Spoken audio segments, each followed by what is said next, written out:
Welcome. This is Zangler, the Tesla Semi Advocate, and you're actually looking at the takeoff from the drone launch location at Giga Semi for June 6th, 2025. Only 2 days after my last flight because I felt kind of cheated. I arrived about 5:30 and I should have known that the crane would not be in action at that time, so I tried to get an earlier flight.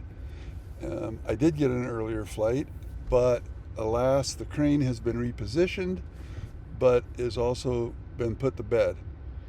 We will see that it's placed a lot more AC units on the roof, and it's moved around to the south side of the building. And however, per the crane is not the only thing happening. And this placement, there's a lot of other activity also going on that we'll get to. Notice how the separation between the buildings is so much that they have to have a walkway to get over the junction between the two buildings. I've mentioned in the past, these are like standalone sections, the 6 main sections, and section G, the stamping section that has not been completed, are separate buildings. And they have this little junction built between them, and that walkover. And apparently those black dots are basically the path that you should walk on if you're on the roof. The recommended path to get to each of the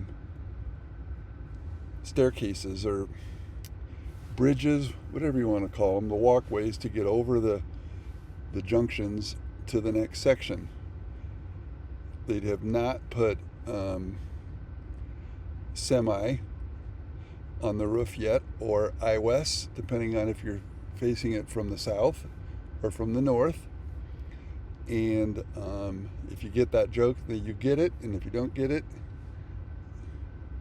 you haven't been watching Future Ozza, a friend of the channel. Anyways, you can see these AC units have been placed by the crane. And there's the crane, sadly not working. This says early afternoon, so I had hoped to be able to catch the crane in action, but I didn't. I don't know if that was a good time to talk about it, but in looking at that crane, the base of that crane is like 3 cars, at least 3 cars wide. So I am thinking that those tracks must separate for transportation, and that the tracks and the main unit, the main base unit, and the other track are transported separately on trailers, and of course the sections of the crane itself are separate. Notice that those are the sky braces that have been removed. Those are the tall sky braces with outriggers for extra support to handle that length. And also the smaller sky braces. And those sky braces have been removed from the stamping section, the east wall, where they've been removed. And you'll see in a minute that they are putting up the insulated steel wall panels, the narrow strips that are part of this construction technique that has been used for the entire building, allowing them to use telehandlers with a special jig attached at the end to install the walls in narrow strips at a time.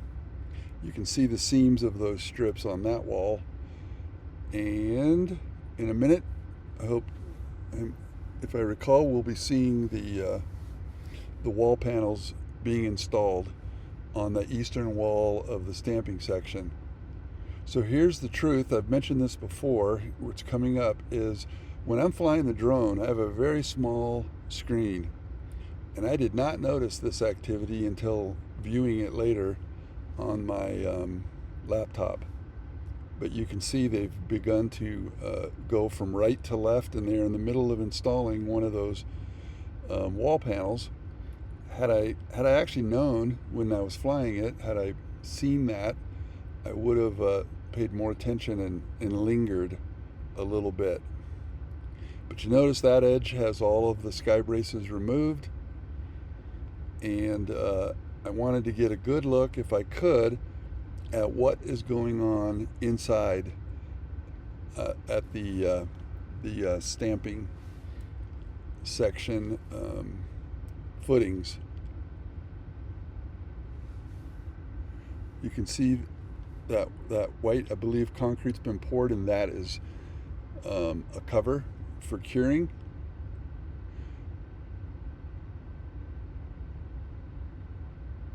Or it's just the concrete itself. It's tricky because the shadow from the steel columns and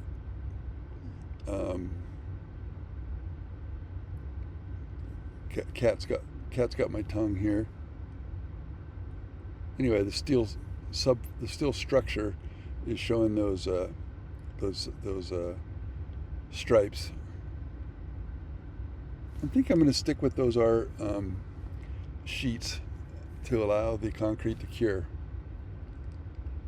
I believe that part of the stamping section already has the concrete poured, and right here is all of those spools of wire. They've been staged there for a while. And then one of the other areas of interest currently is about to come into view. We're going along the western wall, and these evaporative coolers and the structure being built, I believe, is just to support the pipes that come to these evaporative coolers. And you see them building them over there. And that may in fact be some of the pipe that is used to transmit the air to the coolers and back into the building. This is the northwest corner, and the little black speck is that just went out of view is the Tesla Semi Advocates drone support vehicle. And you can count that you can count how many of those AC units have been placed and how many more there are to go.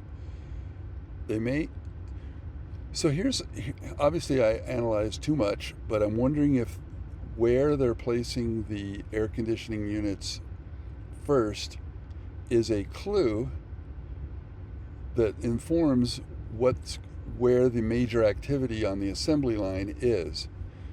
It's not a stretch to think that they would want to put the AC units in where they are actively building out the assembly line. So that might be a clue. And here is another major area of activity. They are widening the main entrance. They moved the temporary guard shack, and they are not only spreading gravel over the geotextile. They're working on that side of that hill that is mostly rock, and trying to widen the entrance basically. Also, notice right there that one excavator is working on putting in another light post base. This thing's going to be lit up like a Christmas tree at night when it's all said and done.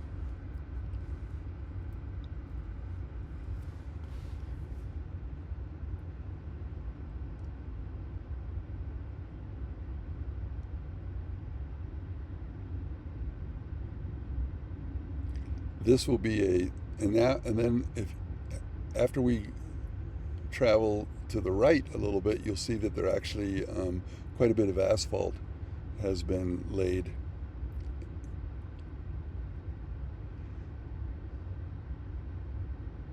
Water truck.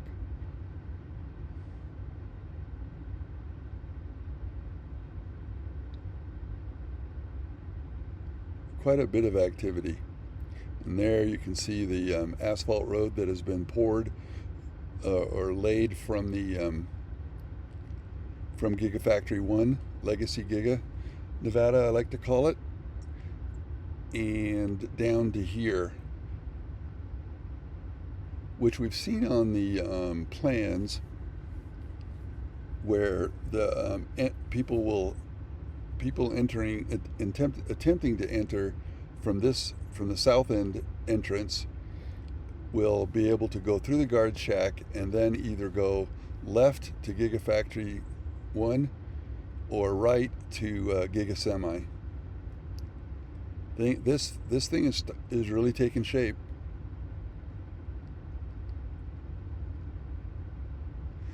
One of the other things that we can speculate on is I cannot imagine that there will not be a Megapack installation here. Really, one would hope with a giant solar farm, and I would imagine that it would be ground mounted.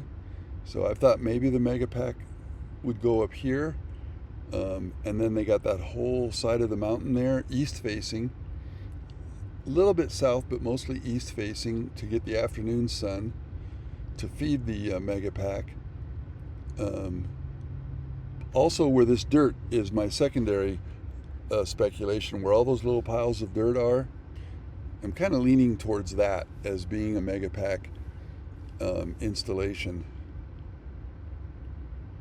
All of these vehicles are indicative of the amount of workers on site, a good portion of which are on the inside doing things out of sight. There's the side dump trucks bringing in more gravel. So that is their gravel staging location. And those big tanks have been moved around to different locations around the perimeter of the factory.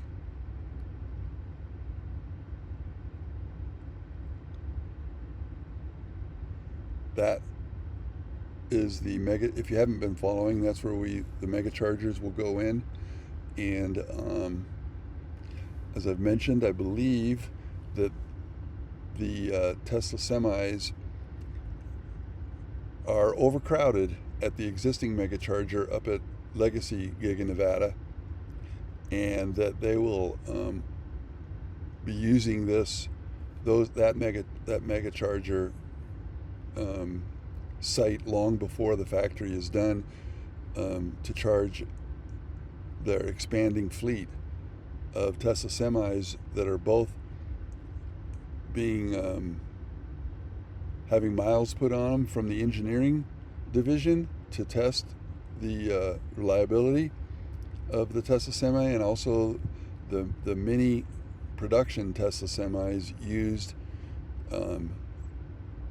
by Tesla for actual work to deliver battery packs, drive motors, and power walls from this factory to Fremont and other storage areas in the case of the power walls. Might as well talk about something. There is something, as I drive in on 550 Milan, there's a building referred to as the former Chewy building, because Chewy pet products used to have a distribution facility there. There is a massive amount of work being done in there, and the speculation, I'm staying away from it because out of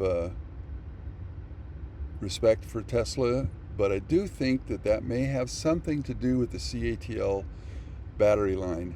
I don't know what else would require the amount of workers parked up and down Milan, and the amount of equipment in there, and also the level of secrecy involved. Not really secrecy, but definitely you're not going to walk in to that area. There's guard shacks out front. All the workers check in and out. And I have nothing but speculation to go on, but I wouldn't be surprised to see an announcement from Tesla that they have that CATL line up, and those batteries would almost certainly not be for the Tesla Semi, but they would go, but could easily go into the Powerwall and Megapack, Power Pack and Megapack,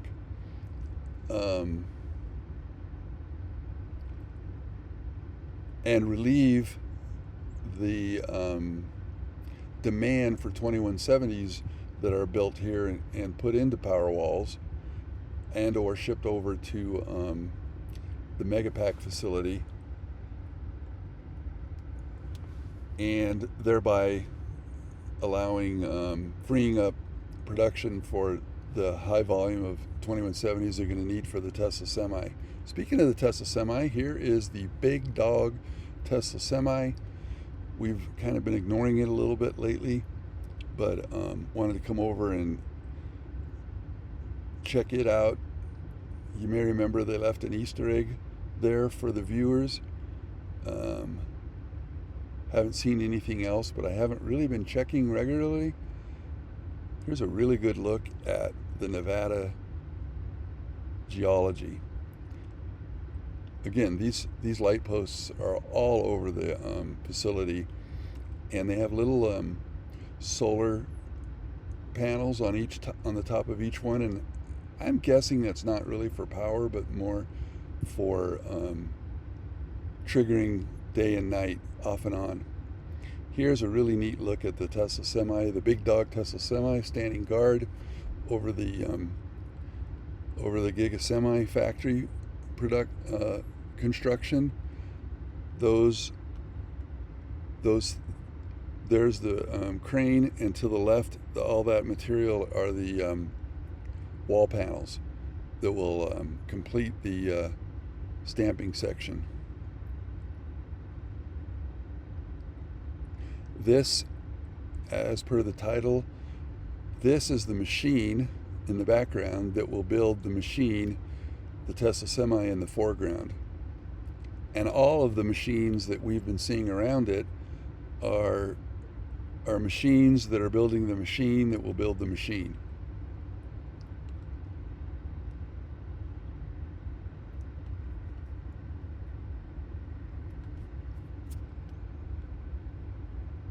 I am disappointed that I wasn't able to catch the crane in action. Again, let me know what you think, if the where they're placing the air conditioning units is informative of where the major work is taking place. And if they happen to pause the installation of AC units, that might be a further tell that those sections where they're not putting the AC units on are not a priority, because I can tell you it's starting to get very hot in the high desert of northern Nevada. 4,000 foot elevation, but it gets hot. I want to thank you once again to my new viewers, and especially to my loyal longtime viewers. And if you're interested in seeing the evolution of this project, all you got to do is either on X search my my profile and go back, and you can see video of this factory from 2 years ago, or even better, if you want to see it on a big screen, search on YouTube and look at my channel on YouTube, and you'll see video from when the Tesla Semi factory area was a warehouse on wheels, and then slowly they moved all of those trailers out and started the underground infrastructure and getting the ground prepared. Until next time, have a great, abundant day. So I just had a delay in publishing this. I was driving home from Lake Tahoe area. So here's some speculation squared that I thought about. If in fact there is a CATL line being built, I just had a thought that maybe if in fact the other special thing that they're going to be building here at this factory is the RoboVan, those LFP CATL batteries might be a perfect fit for the RoboVan, and we'll talk later about why.